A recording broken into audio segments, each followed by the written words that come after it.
بسم اللہ الرحمن الرحیم۔ نبی کریم صلی اللہ علیہ وسلم جب مدینہ تشریف لائے تو ابو بکر صدیق رضی اللہ عنہ آپ صلی اللہ علیہ وسلم کی سواری پر پیچھے بیٹھے ہوئے تھے۔ حضرت ابو بکر رضی اللہ عنہ بوڑھے ہو گئے تھے اور ان کو لوگ پہچانتے بھی تھے، لیکن حضور اکرم صلی اللہ علیہ وسلم ابھی جوان معلوم ہوتے تھے اور آپ صلی اللہ علیہ وسلم کو لوگ عام طور سے پہچانتے بھی نہ تھے۔ بیان کیا کہ اگر راستے میں کوئی ملتا اور پوچھتا کہ اے ابو بکر، یہ تمہارے ساتھ کون صاحب ہیں، تو آپ جواب دیتے کہ یہ میرے ہادی ہیں، مجھے راستہ بتاتے ہیں۔ پوچھنے والا یہ سمجھتا کہ مدینے کا راستہ بتلانے والا ہے، اور ابو بکر رضی اللہ عنہ کا مطلب اس کلام سے یہ تھا کہ آپ صلی اللہ علیہ وسلم دین و ایمان کا راستہ بتلاتے ہیں۔ ایک مرتبہ حضرت ابو بکر رضی اللہ عنہ پیچھے مڑے تو ایک سوار نظر آیا جو ان کے قریب آ چکا تھا۔ انہوں نے کہا، یا رسول اللہ صلی اللہ علیہ وسلم، یہ سوار آ گیا اور اب ہمارے قریب ہی پہنچنے والا ہے۔ نبی کریم صلی اللہ علیہ وسلم بھی اسے مڑ کر دیکھا اور دعا فرمائی کہ اللہ اسے گرا دے۔ چنانچہ گھوڑی نے اسے گرا دیا۔ پھر جب وہ ہنہناتی ہوئی اٹھی تو سوار سراقہ نے کہا، اے اللہ کے نبی، آپ جو چاہیں مجھے حکم دیں۔ حضور اکرم صلی اللہ علیہ وسلم نے فرمایا، اپنی جگہ کھڑا رہ اور دیکھ، کسی کو ہماری طرف نہ آنے دینا۔ راوی نے بیان کیا کہ وہی شخص جو صبح آپ صلی اللہ علیہ وسلم کے خلاف تھا، شام جب ہوئی تو آپ کا وہ ہتھیار تھا، دشمن کو آپ صلی اللہ علیہ وسلم سے روکنے لگا۔ اس کے بعد حضور اکرم صلی اللہ علیہ وسلم مدینہ پہنچ کر ہیرا کے قریب اترے اور انصار کو بلا بھیجا۔ ابکار انصار حضور صلی اللہ علیہ وسلم کی خدمت میں حاضر ہوئے اور دونوں کو سلام کیا اور عرض کیا، آپ سوار ہو جائیں، آپ کی حفاظت اور فرما برداری کی جائے گی۔ چنانچہ حضور صلی اللہ علیہ وسلم اور ابو بکر رضی اللہ عنہ سوار ہو گئے اور ہتھیار بند انصار نے آپ دونوں کو حلقے میں لے لیا۔ اتنے میں مدینے میں بھی سب کو معلوم ہو گیا کہ حضور صلی اللہ علیہ وسلم تشریف لا چکے ہیں۔ سب لوگ آپ کو دیکھنے کے لیے بلندی پر چڑھ گئے اور کہنے لگے کہ اللہ کے نبی آ گئے، اللہ کے نبی آ گئے۔ حضرت صلی اللہ علیہ وسلم مدینے کی طرف چلتے رہے اور مدینہ پہنچ کر حضرت ابو ایوب رضی اللہ عنہ کے گھر کے پاس سواری سے اتر گئے۔ عبداللہ بن سلام رضی اللہ عنہ، ایک یہودی عالم نے اپنے گھر والوں سے حضور صلی اللہ علیہ وسلم کا ذکر سنا۔ وہ اس وقت اپنے کھجور کے باغ میں تھے اور کھجور جمع کر رہے تھے۔ انہوں نے سنتے ہی بڑی جلدی کے ساتھ جو کچھ کھجور جمع کر چکے تھے اسے رکھ دینا چاہا، لیکن جب آپ صلی اللہ علیہ وسلم کی خدمت میں وہ حاضر ہوئے تو جمع شدہ کھجوریں ان کے ساتھ ہی تھیں۔ انہوں نے نبی کریم صلی اللہ علیہ وسلم کی باتیں سنی اور اپنے گھر واپس چلے آئے۔ حضور صلی اللہ علیہ وسلم نے فرمایا کہ ہمارے نااہلی اقراب میں کسی کا گھر یہاں سے زیادہ قریب ہے۔ ابو ایوب رضی اللہ عنہ نے عرض کیا کہ میرا اے اللہ کے نبی، یہ میرا گھر ہے اور یہ اس کا دروازہ ہے۔ فرمایا، اچھا تو جاؤ، دوپہر کو آرام کرنے کی جگہ ہمارے لیے درست کرو، ہم دوپہر کو وہیں آرام کریں گے۔ حضرت ابو ایوب رضی اللہ عنہ نے عرض کیا، پھر آپ دونوں تشریف لے چلیں، اللہ مبارک کرے۔ حضور صلی اللہ علیہ وسلم ابھی ان کے گھر میں داخل ہوئے تھے کہ عبداللہ بن سلام بھی آ گئے اور کہا کہ میں گواہی دیتا ہوں کہ آپ اللہ کے رسول ہیں اور یہ کہ آپ حق کے ساتھ مبعوث ہوئے ہیں۔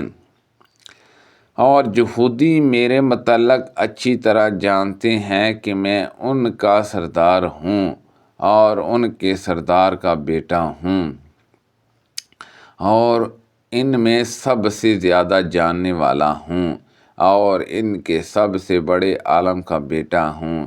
اس لیے آپ اس سے پہلے کہ میرے سلام لانے کا خیال انہیں معلوم ہو، بلائیے اور ان سے میرے بارے میں دریافت فرمائیے، کیونکہ انہیں اگر معلوم ہو گیا کہ میں سلام لا چکا ہوں تو میرے متعلق غلط باتیں کہنی شروع کر دیں گے۔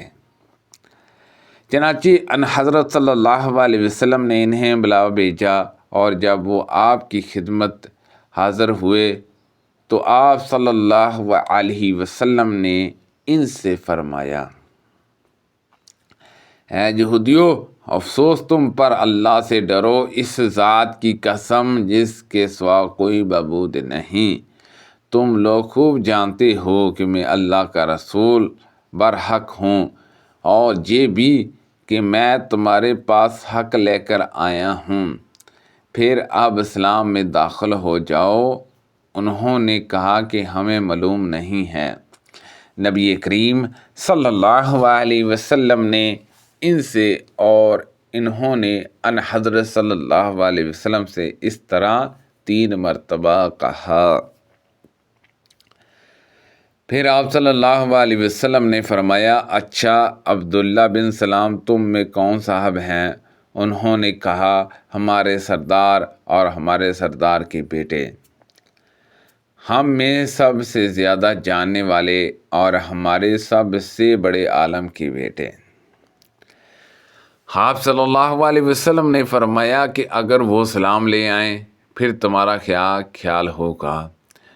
کہنے لگے، اللہ ان کی حفاظت کرے، وہ سلام کیوں لانے لگے؟ آپ صلی اللہ علیہ وسلم نے فرمایا، ابن اسلام، اب ان کے سامنے آ جاؤ۔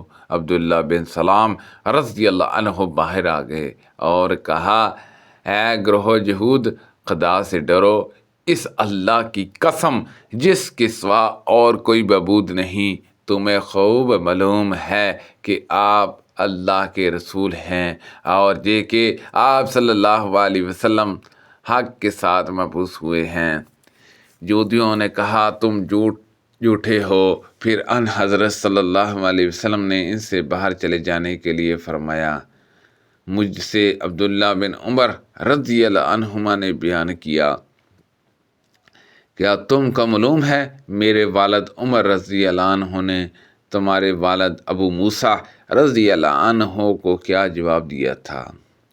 اے ابو موسیٰ، کیا تم اس پر راضی ہو کہ رسول اللہ صلی اللہ علیہ وسلم کے ساتھ ہمارا اسلام، آپ کے ساتھ ہماری ہجرت، آپ کے ساتھ ہمارا جہاد، ہمارے تمام عمل جو ہم نے آپ کی زندگی میں کیے ہیں، ان کے بدلے میں ہم اپنے ان اعمال سے نجات پا جائیں جو ہم نے آپ کے بعد کیے ہیں، گویا نیک بھی ہوں، بس برابری پر معاملہ ختم ہو جائے۔ اس پر آپ کے والد نے میرے والد سے کہا، خدا کی قسم میں اس پر راضی نہیں ہوں۔ ہم نے رسول اللہ صلی اللہ علیہ وسلم کے بعد بھی جہاد کیا، نمازیں پڑھی، روزے رکھے اور بہت سے اعمال خیر کیے، اور ہمارے ہاتھ پر ایک مخلوق نے سلام قبول کیا۔ ہم تو اس کے ثواب کی بھی امید رکھتے ہیں۔ اس پر میرے والد نے کہا، خیر، ابھی تم سمجھو، لیکن جہاں تک میرا سوال ہے کہ تم اس ذات کی قسم جس کے ہاتھ میں میری جان ہے، میری خواہش ہے کہ حضور اکرم صلی اللہ علیہ وسلم کی زندگی میں کیے ہوئے ہمارے اعمال محفوظ رہے ہوں، اور جتنے اعمال ہم نے آپ صلی اللہ علیہ وسلم کے بعد کیے ہیں، ان سب سے اس کے بدلے میں ہم نجات پا جائیں اور برابر پر معاملہ ختم ہو جائیں۔ ابو بردہ کہتے ہیں اس پر میں نے کہا اللہ کی قسم آپ کے والد حضرت عمر رضی اللہ عنہ میرے والد ابو موسیٰ رضی اللہ عنہ سے بہتر تھے۔ سبحان اللہ عز و جل۔ اللہ پاک سے دعا ہے کہ اللہ پاک ان حدیثوں پر عمل کرنے کی توفیق عطا فرمائے۔ اللہ پاک ہم سب کو صحت و تندرستی عطا فرمائے۔ کو پڑھنے میں غلطی کوتاہی ہو گئی ہو تو اللہ پاک معاف فرمائے، آمین بجاہ النبی الامین صلی اللہ علیہ وسلم۔